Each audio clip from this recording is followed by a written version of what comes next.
A graça e a paz do nosso Senhor Jesus Cristo, amém? Amém. Amém. Só deixar aqui um aviso, aqueles que não sabem ainda, o pastor Galdinei, ele está em outro compromisso. Ele foi ver a apresentação da Heloísa na comemoração da Páscoa, tem um teatro. Então, por esse motivo, boa parte da família está nesse evento. Mas a missão hoje é minha, de trazer a palavra do Senhor. E a gente vai falar um pouco do personagem, de um episódio, o personagem Davi, quando traz a arca. Então, ao meu ver e ao ver de muitos, é a maior vitória de Davi. Então a gente vai descobrir um pouco do que está por trás dessa ação que Davi colocou em seu coração. Então vamos abrir a palavra do Senhor em 2 Samuel 6, do versículo 1 ao 11.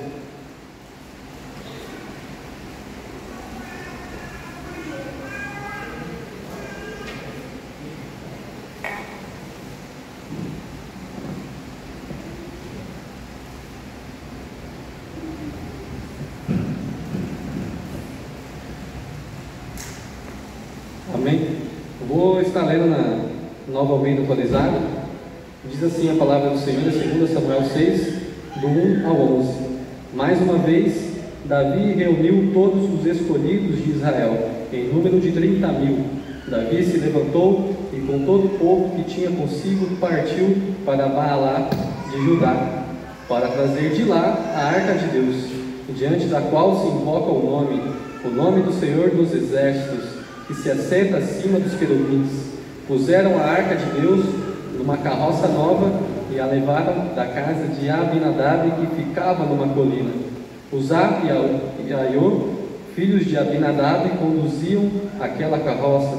Levaram a carroça com a arca de Deus da casa de Abinadab, que ficava na colina, e Aiô adiante da arca.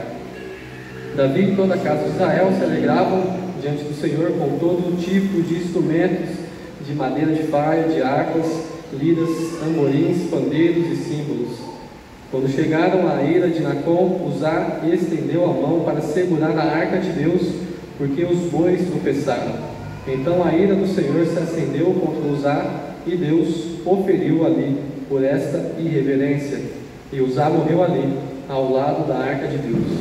Davi ficou irado porque o Senhor havia irrompido contra Uzá e chamou aquele lugar de Pérez-Uzá até o dia de hoje.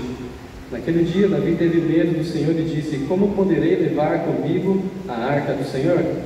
Davi não quis levar a arca do Senhor para junto de si na cidade de Davi, mas fez com que fosse levada para a casa de Obed-edom, o geteu. Assim a arca do Senhor ficou na casa de Obed-edom, o geteu, durante 3 meses, e o Senhor o abençoou e a toda a sua casa. Senhor Deus, obrigado, Senhor Deus, por este momento, por esta noite, Senhor Deus, pelos irmãos que aqui se encontram. Eu me submeto à Tua palavra, ao Teu poder do Espírito Santo, que a Sua palavra é lâmpada para os nossos pés, Deus Pai, e esteja nos guiando, Pai, importando o terreno fértil nos nossos corações, que os entendimentos se abram, Deus Pai, que possamos ter o direcionamento daquilo que o Senhor tem para os nossos corações, Pai. É essa oração que eu te faço, Pai, em nome de Jesus. Amém. Davi então colecionava vitórias. Nesse momento, Davi já tinha vitórias sobre Golias, o gigante, já tinha derrotado o urso, já tinha derrotado o leão, tinha descanso na terra, os povos ao redor tinham temor, mas faltava ainda a maior vitória de Davi. A maior vitória de Davi, o grande selo do homem segundo o coração de Deus, era trazer a arca do Senhor, que havia sido tomada pelos filisteus, como a gente percebe em 1 Samuel 6:7, foi devolvida por causa das pestes, mas ficou ali na casa de Abinadab durante 20 anos e nada aconteceu. Então o homem, segundo o coração de Deus, coloca em seu coração um desejo de honra. A honra é muito importante, porque ela vem desde o Gênesis, porque é a atitude que está alinhada com o coração de Deus de honrá-lo de maneira que você não faz por obediência, você não precisa de um decreto, para honrar a Deus. Você não vive de obediência, mas você está tão alinhado com o coração de Deus que o busca inúmeras formas de honrá-lo. E aqui Davi coloca em seu coração um lugar mais apropriado da arca do que na casa de Abinadab. Então ele não poderia construir o templo, como não construiu, porque era um homem de guerra, derramou muito sangue, mas ele quis colocar a arca de Deus no lugar mais apropriado, de maior honra. Então a honra a gente vê ali em princípios de Enoque, ali com Abel oferecendo sacrifícios que não estavam previstos, mas um sacrifício que foi aceito. Por quê? Então a gente vai falar um pouquinho desses símbolos. A arca naquele momento representava a presença gloriosa de Deus. Então é ali no meio da arca, sobre o tampo do propiciatório, entre os querubins, que se manifestava a glória de Deus, aquela poderosa glória de Deus, que não era para muitos verem, apenas o sumo sacerdote. Então a gente percebe a importância da arca. Deus se manifestava no Velho Testamento de diferentes formas, na sarça ardente, na nuvem de fogo, na coluna de nuvem durante o dia, na coluna de fogo durante a noite, o povo de Israel no deserto. E nesse momento a presença de Deus é representada pela arca.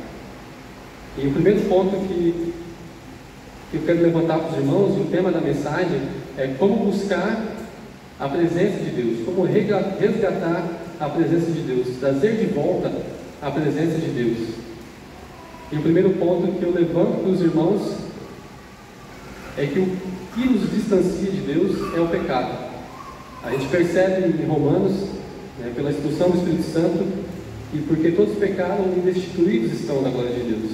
Então é uma lembrança, a gente não pode perder de memória que o pecado ele nos faz separação do Deus Santo, do Deus zeloso. Então é necessário, antes de tudo, que se arrependa. A gente não pode permanecer diante de Deus em pecado. Deus não trata com benevolência, com graça, o ser humano que vive em pecado, que vive em iniquidade. Então é preciso se atentar ao que o pecado representa. É por causa dele que caímos em desgraça e fomos destituídos da presença e da glória de Deus. Isaías 59 diz: eis que a mão do Senhor não está encolhida, para que não possa salvar, nem agravado o seu ouvido, para não se poder ouvir. Mas as vossas iniquidades fazem separação entre vós e o vosso Deus, e os vossos pecados encobrem o seu rosto de vós, para que não vos ouça. Então, mais um texto que reflete a importância da gente se apresentar de maneira digna diante do Senhor, sem a presença cotidiana, deliberada, proposital em viver para o pecado. Aquele que nasce do Espírito vive pelo Espírito, se apresenta a Deus em Espírito e em verdade. E possamos ter a consciência do salmista, que está lá em 51, Salmo 51, que diz: compadece-te de mim, ó Deus, segundo a tua benignidade, segundo a multidão das tuas misericórdias, apaga as minhas transgressões, lava-me completamente da minha iniquidade e purifica-me do meu pecado, pois eu conheço as minhas transgressões e o meu pecado está sempre diante de mim. Então é esse o coração do salmista, é esse o coração que nós temos de arrependimento. Quando a gente quer buscar o Senhor, quer que a presença dele se manifeste de maneira real, de maneira tangível, palpável, é necessário que haja arrependimento. Então, o remédio, o conselho prático do primeiro ponto, arrependimento. Segunda questão que eu quero tratar com os irmãos é que Deus não tem compromisso com a rebeldia, um ato de rebeldia. Então, ali no tempo, em 1 Samuel 6:7, o povo vivia sob o jugo de juízes. A arca foi perdida, conquistada pelos filisteus por uma atitude que não veio da aprovação de Deus. Não se teve instrução, não se teve uma deliberação, uma fala de Deus para que trouxesse a arca para a batalha. E ali os israelitas trouxeram a arca sem a aprovação de Deus, sem a direção de Deus, e a arca foi perdida. Então, um dos momentos que a gente pode fazer um paralelo também com esse texto é Êxodo 33. Ali, quando o povo se corrompe e faz bezerros de ouro, utilizam atavios, adornos, joias para fazerem bezerros de ouro, o povo tem o contato ali com a palavra de que Deus não caminharia mais com o seu povo, né? Ele mandaria um anjo, conquistaria a vitória perante os povos, mas a presença do Senhor não estaria entre eles. E Moisés, instruído, né, daquela falta, então não nos mande, sem o Senhor eu não posso ir, porque o anjo, a presença do anjo é muito bom, a vitória é muito boa, mas a gente precisa do Deus das vitórias, não das vitórias de Deus. A gente precisa, sobretudo, do Deus que nos dá a vitória. Então a gente precisa ter esse coração. E por que em Êxodo, e também a gente vê no processo que os filisteus devolvem a arca, se tem a retirada em Êxodo dos atavios, das joias, dos adornos, e porque lá em Samuel se tem a separação, a retirada dos ídolos, Astarotes, Baal. Porque assim como lá em Êxodo, a gente precisa retirar, jogar fora aquilo que foi o vínculo e o motivo da nossa queda, do nosso pecado. Então isso é muito importante. Isso também tem desdobramentos no reino espiritual também muito grande. Então a minha família participa muito de batalha espiritual e também eu me vejo em episódios em que eu devo me desfazer de alguns bens que eu ganhei de presentes, porque eu estou sendo afligido, a minha família está sendo afligida por conta de objetos que não eram para estar no meu local de descanso, no meu lar. E aqui também a gente vê a presença de que é preciso se desfazer, retirar objetos físicos, mas também isso se estende a uma atitude de irreverência, de desprezo perante o Senhor. A gente precisa retirar esses sentimentos para que a glória de Deus reacenda em nossa vida novamente, para que a presença de Deus se torne cada vez mais presente em nossas vidas. É preciso retirar então ídolos, preciso retirar joias, adornos, adereços que fazem vínculo com motivo de tropeço nosso. Então a gente vê que esse comportamento ele precisa ser mudado.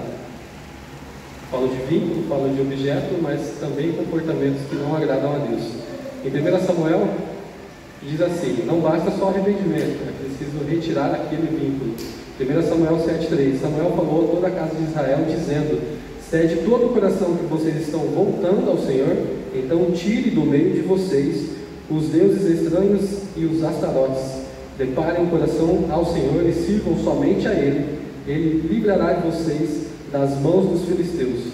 Então os filhos de Israel tiraram do seu meio os Baalins e Astarotes e serviram só ao Senhor. Samuel disse mais: congreguem todo Israel em Mispá, e eu vou orar por vocês ao Senhor. Congregaram em Mispá, tiraram água e derramaram diante do Senhor. Fizeram uma oferta, jejuaram aquele dia e ali disseram: pecamos contra o Senhor. Samuel julgou os filhos de Israel em Mispá. Quando os filisteus ouviram que os filhos de Israel estavam congregados, os governantes dos filisteus saíram para atacá-los. Quando os filhos de Israel ouviram isso, tiveram medo dos filisteus. Então os filhos de Israel disseram a Samuel: não cesse de clamar ao Senhor, nosso Deus, por nós, para que Ele nos livre das mãos dos filisteus. Então Samuel pegou um cordeiro que ainda mamava e o sacrificou em holocausto ao Senhor. Samuel clamou ao Senhor por Israel e o Senhor lhe respondeu. Então é necessário que, mais uma vez, no texto, que a gente retire, não apenas se arrependa, mas retire aquele vínculo, aquele comportamento que não agrada a Deus, para que o Senhor, de fato, nos responda, para que a presença e a glória de Deus venha atuar sobre a nossa vida. Também é necessário fazer um paralelo com Êxodo, falar em Êxodo 33, que Deus responde também, mas mediante a retirada desses ídolos. A nação de Israel não usou adornos, Deus falou para não utilizar, e porque Moisés também fez esse ato de intercessão, Deus respondeu. Então é necessário que a gente também tenha um coração humilde a ponto de não apenas interceder, mas que a gente tenha o coração pronto a jejuar. Uma prática perdida, esquecida entre muitos cristãos, mas o jejum é necessário, o coração devoto, porque isso demonstra a gratidão e a dependência de Deus. A gente tem que enfraquecer a carne, mas não apenas enfraquecer a carne, mas fortalecer o espírito. Então, mediante o arrependimento, mediante a retirada dos ídolos, mediante um coração sincero, arrependimento sincero, retirada dos ídolos, e ali um ato de jejum, de confissão dos pecados, arrependimento, a gente consegue buscar a presença de Deus e fazer com que ela se torne presente cada vez maior em nossa vida. Terceiro ponto, trata um pouco de usar. Não trate as coisas de Deus como comuns. Terceiro ponto, não trate as coisas de Deus como comuns. Então, a arca ficou ali na casa de Abinadab 20 anos e nada aconteceu. Uzá e Aiô, seu irmão, tiveram contato com a arca durante esses 20 anos. E ali, Uzá, como a gente viu, não teve a reverência, agiu de modo irreverente, porque a arca se tornou comum. Então é esse o recado que temos para a igreja, de que não podemos tratar a presença de Deus, as coisas de Deus, como comum. O culto não é comum, a comunhão não é comum, a palavra não é comum, o nosso Deus não é comum, de nenhuma forma.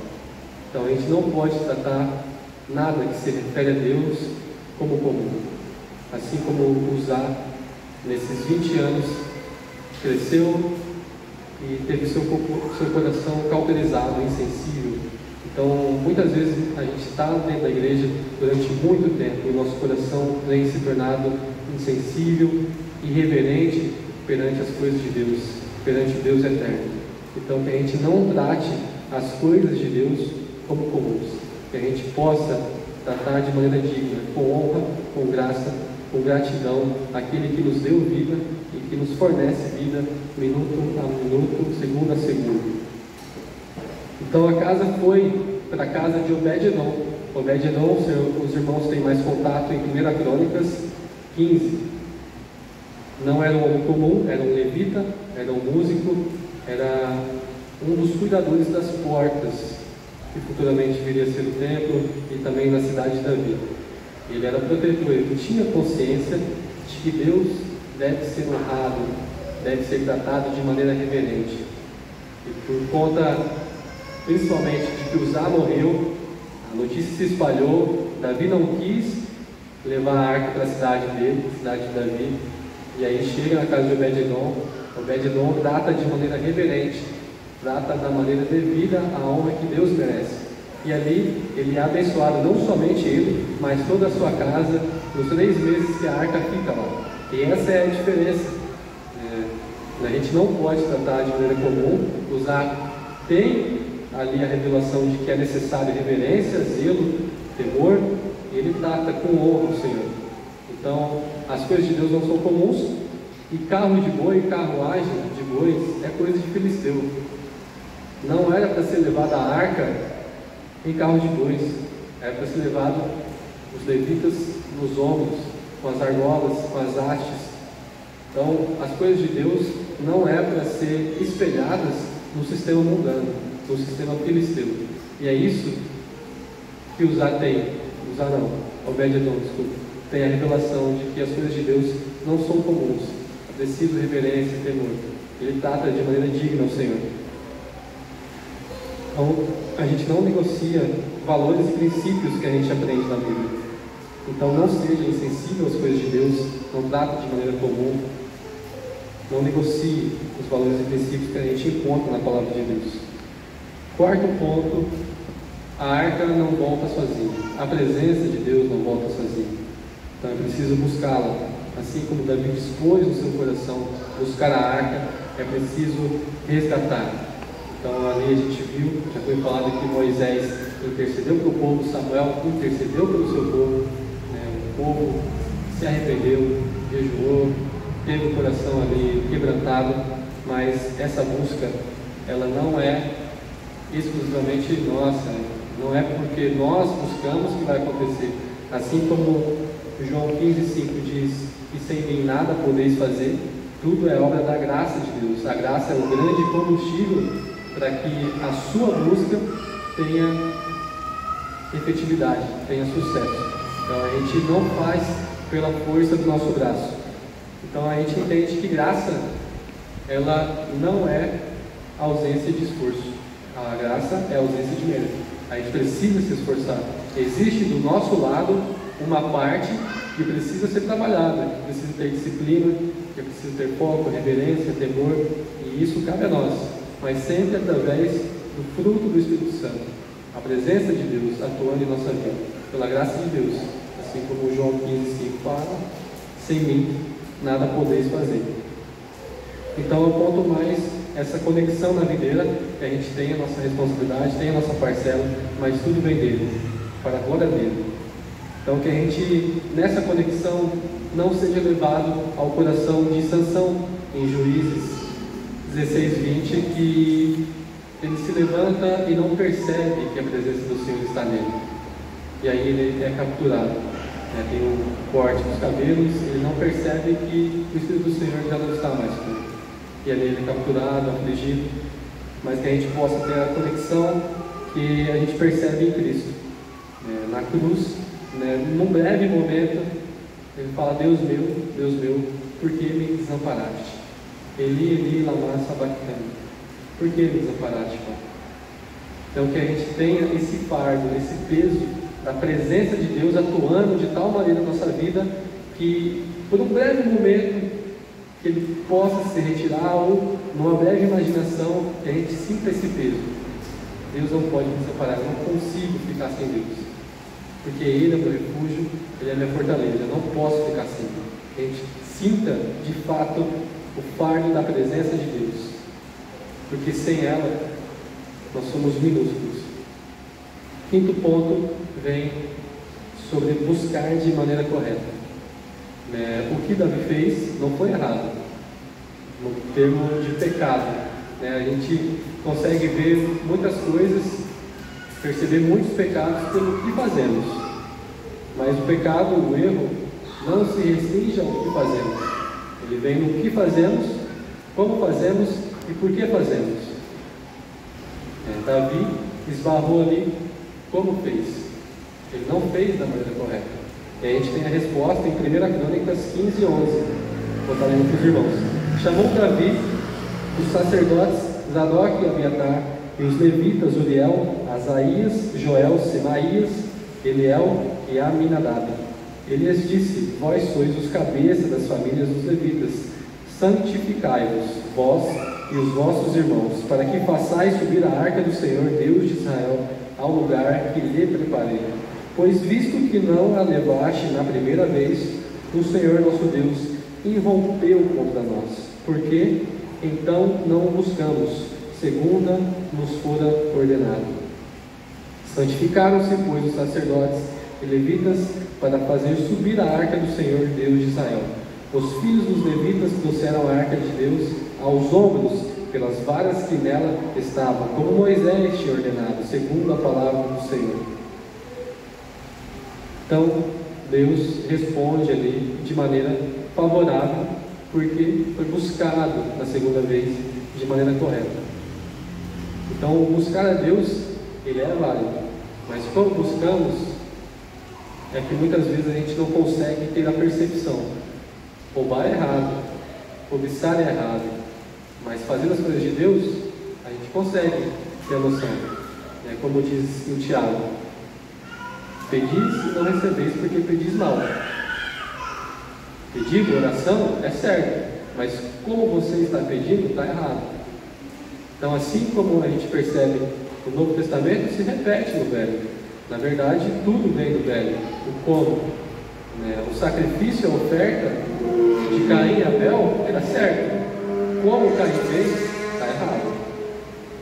Então a gente consegue ter mais claro os conceitos do Velho Testamento no Novo. Qual que é a grande briga de Jesus com os fariseus? Não é pelo que estavam fazendo, mas como estavam fazendo. E também, em última instância, o porquê, a motivação. Por que você está fazendo aquilo que está fazendo? Então, os fariseus, em muitas situações, estavam fazendo para serem reconhecidos.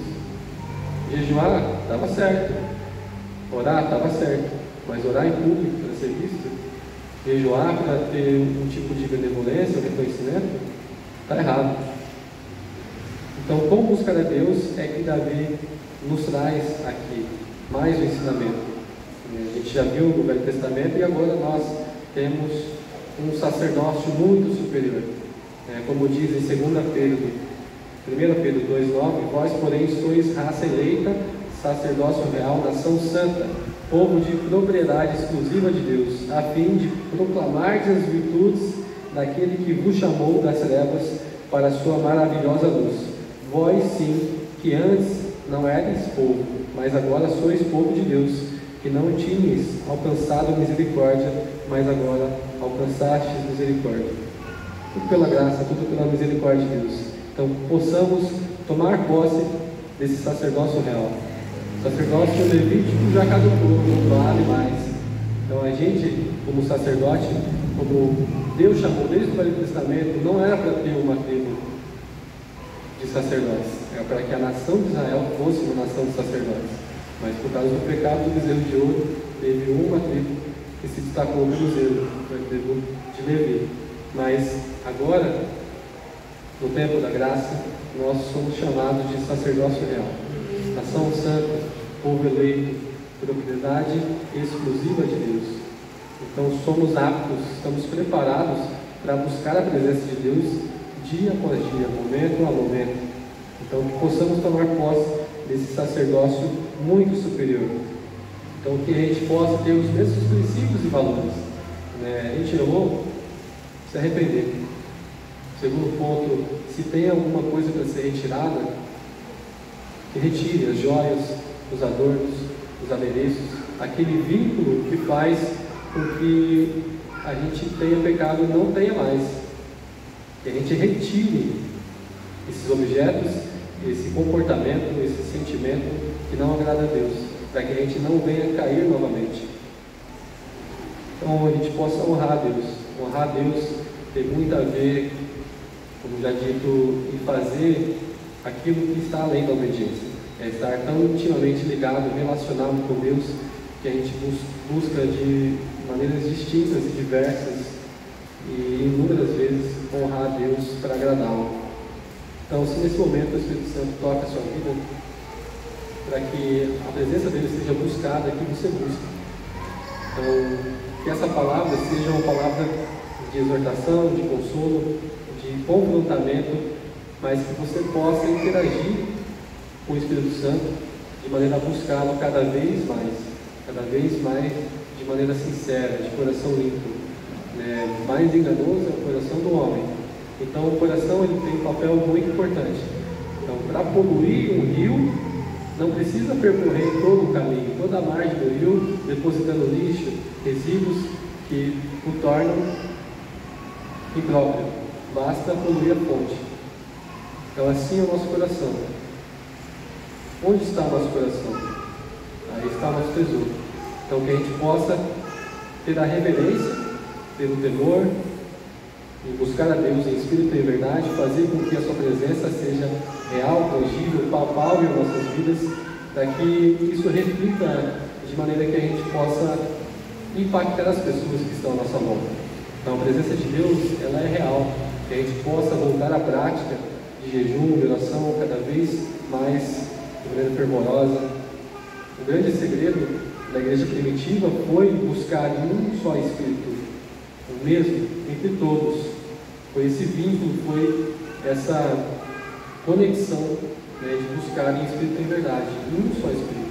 Que a gente possa buscar a Deus de maneira sincera, de maneira devota, porque Ele está ansioso, Ele mais do que nós, Ele está sempre disposto a restaurar esse relacionamento que foi quebrado. Mas para isso, precisa que seja admitido esses princípios e valores: arrependimento, jogar fora os atavios, adornos, adereços, comportamentos, que a gente possa tratar de maneira reverente, maneira de honra do Senhor, a presença dele, as coisas de Deus. Então, essa palavra que eu deixo para os irmãos. Amém? Amém.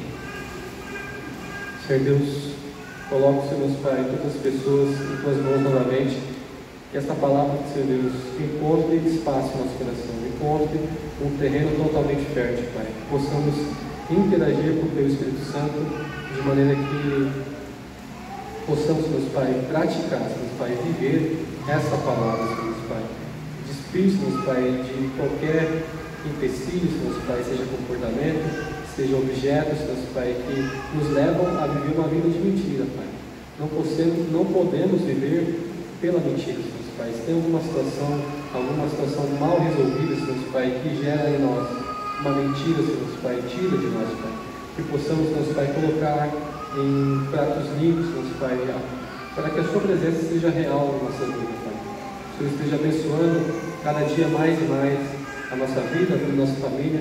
Possamos buscar, Deus Pai, segundo o sacerdócio real, reconhecendo, Pai, que é tudo pela Sua misericórdia, mas que também possamos fazer a nossa parte, Pai. Que possamos nos esforçar, buscar o Senhor cada dia mais e mais, mediante, Deus Pai, a Sua misericórdia, mediante a Sua graça, porque sabemos que sem Ti nada podemos fazer, Pai.